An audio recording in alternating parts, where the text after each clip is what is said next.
Archie Slaymaker, International Boxing News, and I'm joined by IBO Super-Welterweight champion Dennis Hogan. Dennis, how are you today, mate? Good, thank you, mate. It's good to be on your show. I appreciate that, mate. We'll jump straight into it. Massive fight. JJ Metcalf, May 20 in Ireland. How is training camp going for this fight so far? Yeah, look, absolutely bang on track. I had been in Ireland for 8 weeks, and me in Ireland for 8 weeks doesn't go down well weight wise. But I've trained extremely hard the last while. I've got the weight down, and now I'm in a beautiful place to start my peak and be ready for JJ in 6 weeks' time. That's perfect. Obviously, it is a huge fight, and we did just briefly speak off camera about it. After JJ's fight with Courtney Pennington, he he did call you straight out, and I was just wondering, not a lot of people do that at all with yourself. Was you surprised that came from JJ? Not really, no, because the deal had said there had been talk about it already anyway. So in the background, so that fight was already starting to be made, and but it's good that he made it verbal, said it verbally out loud because got people talking about it. Got yourself, you guys, international boxing shared it and started to gain a bit of traction. So it was good that he mentioned it, and now here we are, signed up and ready to go. It did get a lot of traction, and everyone thought it was a great fight on such a great card as well. Obviously, it is the first fight in 12 years in Ireland, the first fight of your professional career in Ireland, in your home country.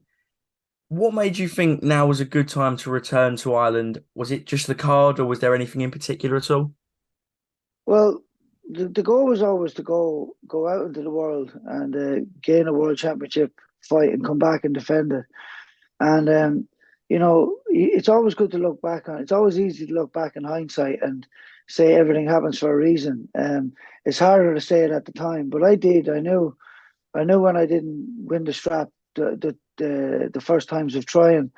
There was no boxing on in Ireland at the time, and then eventually when I get my hand on one of the straps, the first fight happens to be back in Ireland, and I think there's no coincidences. I visualized it for years, for 12 years to be precise, and as divine timing would work, it worked out absolutely perfect. Katie was having her homecoming fight. There'd been no big time boxing in Ireland for 15 years. In the Republic of Ireland, and I happened to be at that when it was there. And so it all just came around nicely. And I spoke to my manager, and we could have got a fight here, as quick as February, March if we wanted to. But he said your priority. He goes just so I'm sure that's getting on that fight. And I said that is 100% my priority. Let's do that. And so he got in with Matchroom and started doing deals and working through it. And now here we are, mate, 6 weeks out and absolutely buzzing for it. Obviously, like I said, it is a great fight, and JJ will bring the fight to yourself as well. Is there anything in particular that stands out, JJ, that you're going to look to exploit at all? Not giving away a game plan, but is there anything in particular at all? Yeah, look, I got to be extremely on my game. I do feel like his style works for my style, but it is hard work.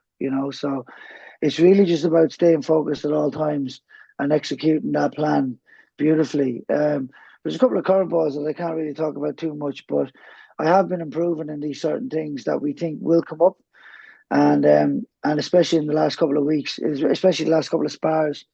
I've really started to execute that, perfectly. Again, on fight night, things could happen completely different, and I'm really ready for that. I fancy myself as a bit of a problem solver, but in terms of where he is and who he's fought and sort of what he's thrown at them, I do believe that I've been in with many JJ Metcalfs throughout my career, but I do know one thing for sure: he's getting his opportunity at a world championship strap here, and he will give it everything. And so it's like to say, any team can win in a final. He'll certainly have that energy about him. He seems confident when I watched the press conference and some of his interviews. So, I just got to be ready for that. But the best Dennis Hogan beats the best JJ Metcalf, I believe. Do you believe that valuable experience of where you've been in with world championship fighters? Do you believe that experience is going to play a big part in the fight? Well, yeah, I would, yeah, for sure. I think, even after my first World Championship fight in 2015 with Jack Hawkey in Germany, that gave me so much experience. Like just losing that fight and being in there and going to full rounds. And at the end of the fight, I wasn't even that.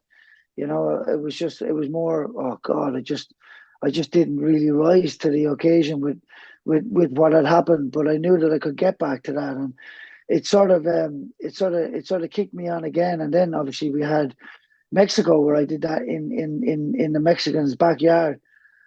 Just even today, we spoke off camera, but I was stopped twice today, and I was. People seem to bring that up in my career. They ask for a photo, we have a chat, and they go, "Oh, you're hard done by in Mexico." So I'm still. I thought I could get rid of the asterisk, winning a strap, but I'm still known as the guy who got ripped off. But again, that fight in itself proved to me that I can do these things, and then all the fights along the way just kind of shows me that I can rise to that level at my very best. Just make sure to be there at my very best. Obviously, May the 20th, when that comes round, hopefully we'll be at best, and it will be one of the best fights on the card. Definitely. I'm just going to touch on. Obviously, you're coming back to Ireland. Can I just ask, what made you move to Australia and base your career out in Australia in the first place? Yeah, look, I had done a year of backpacking here. I said I'd do that, 2005, six.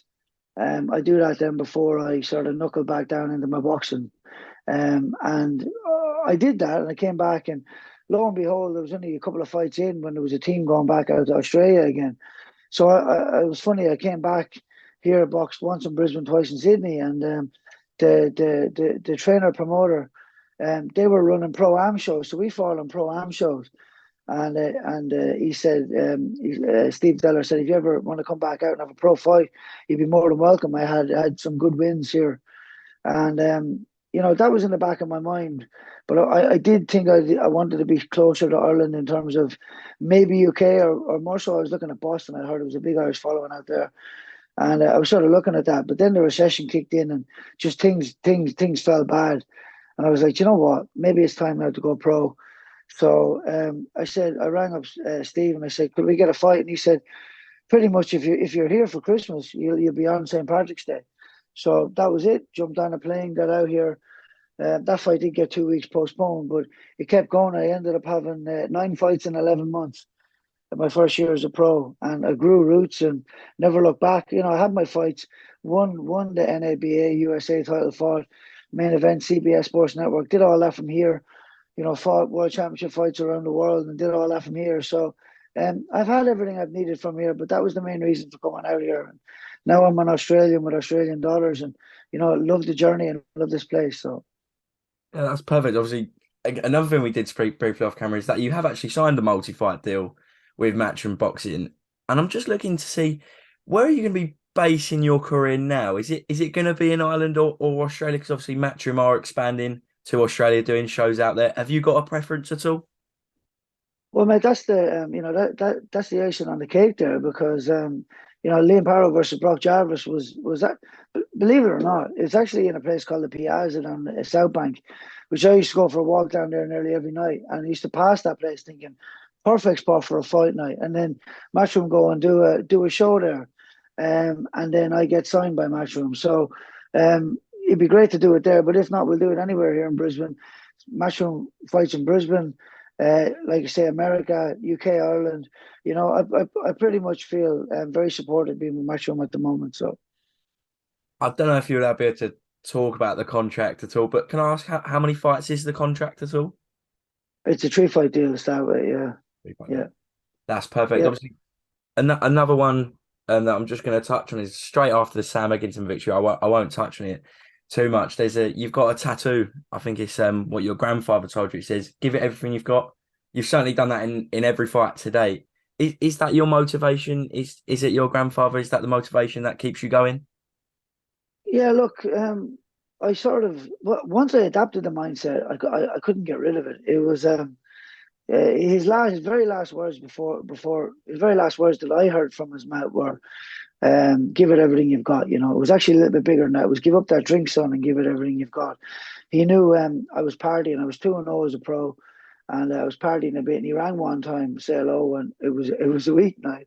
So I really had no right to be drinking that night, but I did have a friend that was staying over. So, and I remember saying, he gave the phone back to my mum after he said it. I remember thinking, what did he say that for, you know? And then it was only really when he sort of got sick, we went back to Ireland. He was meant to pass away. He didn't. Then I came back to Brisbane. I had a draw in my third fight, you know, and I had been partying when I was back in Ireland at that time. And then when he passed away, it hit me like a bolt of lightning to the brain. It was like, shit, like I've had a draw now. He's told me to give up, give it everything you've got, and I didn't. And now here I am, like with three fights and a draw. I should be kicking on to at least 10-0 before I be having blemishes.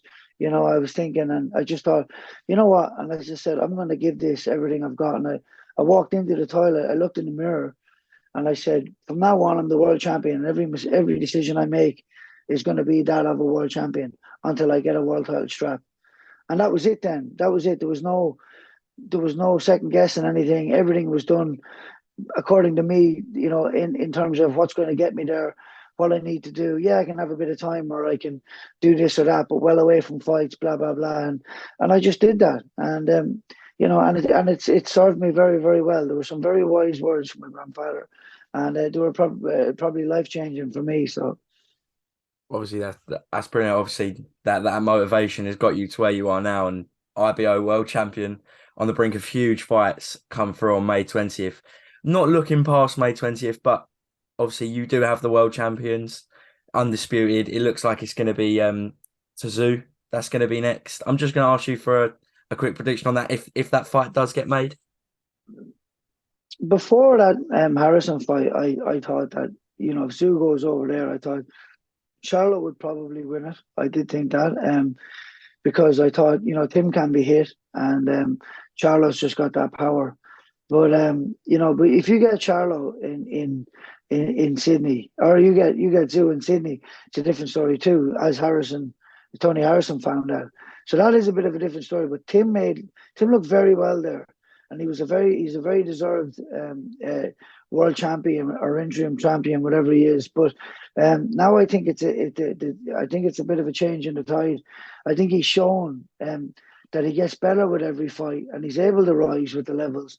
And I think now he can rise with that level. I now think it's nearly an even fight. With it being in America, say, I think that maybe Charlo can shade it, but if that fight was in Sydney, I know that Tim would be winning it. Well, that'd be my prediction anyway. And another prediction I'm going to ask you, because you are on the bill, quite hard on the bill even, is TaylorCameron.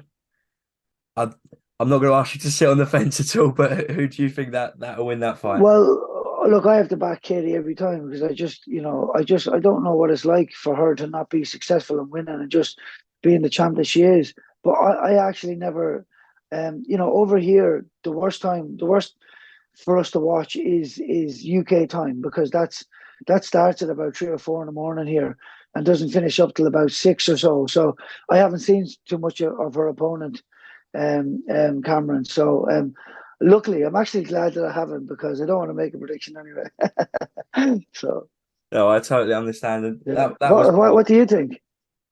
oh, do you know what? I'm very 50-50, but I'm Yeah, going to edge towards Taylor because of just the fights she's already been in. She's been through those yeah, really hard fights. I'm not saying Cameron hasn't been in hard fights, but I think Taylor, the experience, is just going to edge it. But I'm going to probably yeah. cut that out of the interview. Fair enough. Yeah, that's fair enough. Look, one of the good things about this fight for me as well, you know, is Eddie Hearn's enthusiasm towards our fight as well. And you know, you look at Gary Cully there too, phenomenal fighter. Don't know who he's fighting yet, but if he gets any sort of a really good opponent, that's going to be a great fight too. I think this card is phenomenal. I'm glad, so grateful to be on it, and I usually used to be main event, but I don't mind stepping aside for a fight like this and for Katie Taylor. So That's perfect. Obviously, that was my final question, but I do wish you all the best on May 20th, and hopefully we'll see you there. But thank you again for the interview, mate. I really appreciate it. pleasure. It was nice talking to you, mate. Cheers. Thank you.